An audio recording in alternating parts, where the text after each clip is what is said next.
Oi, pessoal. Meu nome é Maria e eu vim hoje aqui falar um pouquinho de mim para vocês. Falar sobre. Muita gente me pergunta sobre essa cicatriz que eu tenho aqui no meu nariz. Gente, apesar de ser muito comum, porque é 1 em cada 1.000 crianças que nascem com essa fissura aqui, labial. Mas muita gente não conhece, não sabe do que se trata e acaba me perguntando. Então eu vou falar um pouquinho para vocês sobre como é a vida de alguém fissurado. A minha mãe engravidou de mim, ela tinha 17 anos. Ela não fez pré-natal porque ela escondeu a gravidez da minha avó. Aí, então ela acabou que não fez pré-natal. Aí, ela só descobriu que eu tinha a fenda labial quando eu nasci. A médica chegou pra ela, falou pra ela: "Mãe, sua filha nasceu com um pequeno defeito." Falou assim, com essas palavras assim mesmo. "Um pequeno defeito, tal, mas isso não é tão grave assim. Tem jeito, tem como consertar e tal." Logo em seguida, o meu pai, né, chegou no hospital e ele falou pra minha mãe que ele não tinha, que eu não era filha dele, porque ele não iria ter uma filha assim, daquele jeito. Porque essa parte aqui do meu nariz, ela era aberta. Ó, ela vinha uma abertura daqui até aqui assim no lábio, separava a gengiva também, tá? Então ele falou que ele não teria uma filha daquele jeito, que não era filha dele e tal. Desculpas, né? Aí é tanto que eu não tenho nome de pai na minha certidão, só tenho o nome da minha mãe. Nisso, quando eu tinha 4 meses, eu fiz a cirurgia. O médico que fez a minha cirurgia, ele não era especialista nisso. Na minha cidade, na época, não tinha especialista nisso. Então, a cirurgia não foi a mais adequada. Na câmera de selfie, ela não mostra. Mas o meu nariz, ele é bem torto. Ela não mostra tanto como é. Eu vou deixar uma foto pela câmera traseira. A câmera traseira do celular, ela é como as pessoas me veem, que aí vocês vão ter uma noção melhor. Mas se eu fazer assim, ó, vocês vão ver bem como que um lado do nariz é bem mais baixo do que o outro. Ó, eu não cheguei a mamar no peito, porque assim que eu fiz a cirurgia, eu parei de querer mamar, eu já tomava mamadeira, porque a criança que nasce com fenda labial, ela não consegue puxar, ela não consegue sugar o peito. Então eu tive que já sair do hospital, já tomar mamadeira. A minha mãe tirava o leite e colocava na mamadeira. Nisso, teve a recuperação e tal. Minha mãe fala que foi bem difícil, porque eu ficava tirando o curativo, né, do rosto. Conforme eu fui crescendo, foram surgindo várias coisas. Por quê? Porque eu era diferente das outras crianças. As crianças sempre queriam saber do que era minha cicatriz. Eu mesma não sabia explicar direito. Eu vim saber que o nome disso aqui que eu tinha era fenda labial. Eu já era quase adulta, já era adolescente já. Então eu vim descobrir bem depois, porque na minha cidade eu só tinha conhecido uma menina que tinha essa mesma. Isso na verdade é uma malformação, que é dentro do útero ainda. Por isso, gente, tem que fazer pré-natal, tem que se cuidar, tá? Tem que cuidar do neném. Já desde a barriga. No ultrassom, vocês conseguem ver, já dá pra ver já, se o neném tem ou não a fenda. Então, eu fui crescendo, tal, as pessoas sempre perguntavam, colocavam bastante apelido em mim por causa do meu nariz. O meu dente também. Até os 10 anos, eu não sofria muito por causa dos dentes. Por quê? Porque a criança até 10 anos, ela ainda tá trocando os dentes. Então, as crianças, elas não tinham essa noção de que faltava dente na minha boca. Elas achavam assim, que eu tinha perdido e eu também não falava nada pra ninguém. Daí, vocês podem ver aqui na minha arcada, ó, que eu tenho esses 2 dentes que a gente tem aqui no meio, que eu não lembro do nome agora. Mas os dentes que ficam do lado dele, antes do canino, eu não tenho. Eu não tenho esses dentes. Eles não nasceram. E esse dente aqui, junto com esse dente aqui, eles eram separados. Tinham um espaço de mais ou menos 2 dentes eu pedi pro dentista colocar o aparelho para poder fechar, porque eu me sinto melhor assim falando, né? Porque aparentava que, tipo, eu tinha perdido o dente ou alguma coisa assim.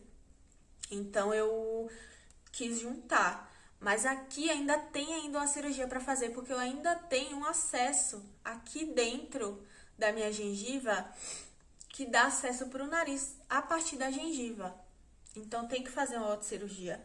Tem gente que tem fenda palatina que faz mais de 10 cirurgias. Então eu não tive acompanhamento, na verdade. Eu deveria ter tido um acompanhamento, mas eu não tive. Porém, como eu tava falando antes. Então aí as crianças começaram a notar e foi bastante ruim. Gente, cuidem dos seus filhos, eduquem seus filhos para eles saberem que tem gente que tem diferença. Tem gente que é diferente. Então as crianças nesse ponto são muito maldosas. Elas são bem maldosas, elas colocam apelido mesmo. Elas falam, elas riem. E isso tudo foi muito difícil para mim. Eu tinha uma autoestima muito baixa. Até pouco tempo atrás, até não muitos anos atrás, a minha autoestima era horrível. Por isso que eu quis colocar esse aparelho. Mesmo não sendo ideal, eu preferi colocar. Porque ele ia fechar o espaço que eu tinha aqui entre os dentes e ia ficar melhor para eu falar. Gente, há alguns anos atrás, há uns 3 anos atrás, eu não ia conseguir gravar esse vídeo para poder falar com vocês aqui, me mostrando assim. Eu não conseguia. Era muito difícil para mim. Eu não sorria quando eu estava perto das pessoas. Era um horror. Mas ainda assim, eu tive uma vida normal. Tem algumas pessoas que têm fenda que elas têm problema na fala, elas não falam correto, e elas têm também muito problema de ouvido, muita infecção de ouvido. Eu tive na infância, hoje em dia eu não tenho mais esse problema. Agora eu descobri que no SUS eu consigo fazer a cirurgia reparadora para reparar o nariz, que é o que eu mais tenho vontade, porque, gente, ninguém merece. Eu não gosto. Queria muito que ele fosse certinho, porque nas fotos, quando eu apareço em foto de selfie, ele fica bem, mas quando eu apareço em foto da câmera traseira, né, a pessoa tirando, eu não gosto. Mas aí, quando eu tava adolescente, eu conheci o meu marido. Se vocês chegarem pra ele e perguntar pra ele: o que é que você acha do nariz da Maria? Pra ele, tanto faz, tanto fez, ele não liga. Ele nem se importa, nem parece que tem nada aqui de errado com o meu nariz. Mas quando eu fiquei grávida da minha filha, eu fiquei com muito medo, porque a chance de uma mãe que tem fenda labial ter o filho com fenda labial, os médicos falaram pra mim que tinha uma chance boa. Na época do ultrassom da Marjorie, eu não tive muito acompanhamento na época. O postinho onde eu ia só foi sair o ultrassom pra eu fazer o ultrassom dela. Quando ela nasceu, eu não tinha condição de fazer ultrassom. Então foi a gravidez todinha, até o dia que ela nasceu. Eu louca, louca, louca, querendo fazer logo, querendo ver logo ela. Porque, gente, foi um terror, porque eu achava que ela ia nascer. Quando ela nasceu, a primeira coisa que eu perguntei pro médico foi se ela tava bem, se o nariz dela era normal. Mas, por incrível que pareça, ela é normal. Ela já tá com 7 anos agora. Eu tive ela, inclusive, também com 17 anos, da idade que a minha mãe me teve. Quando deu 4 anos depois, eu engravidei do Dimitri. E foi também aquele mesmo medo. Mas aí a gente já tinha condição de pagar, então eu preferi pagar uma ultrassom 3D. E daí eu vi que ele não tinha nada. Deu pra ver perfeito o narizinho dele, era bem certinho. Mas mesmo assim, quando ele nasceu, eu quis saber se ele não tinha fenda de palato, que é a fenda que dá no céu da boca. Aí eu pedi pra médico olhar, tal. Quando eu peguei ele também, eu olhei. Mas os meus 2 filhos nasceram normais. É tudo tranquilo. E a pessoa consegue ter uma vida normal. O SUS, a partir do momento que a criança nasce com fenda labial, ela já é encaminhada para fazer as cirurgias já de cara, assim que ela sai do hospital, ela já sai com encaminhamento. Demora, não é fácil, mas a maioria das crianças consegue. Eles dão bastante prioridade para criança e para idosos.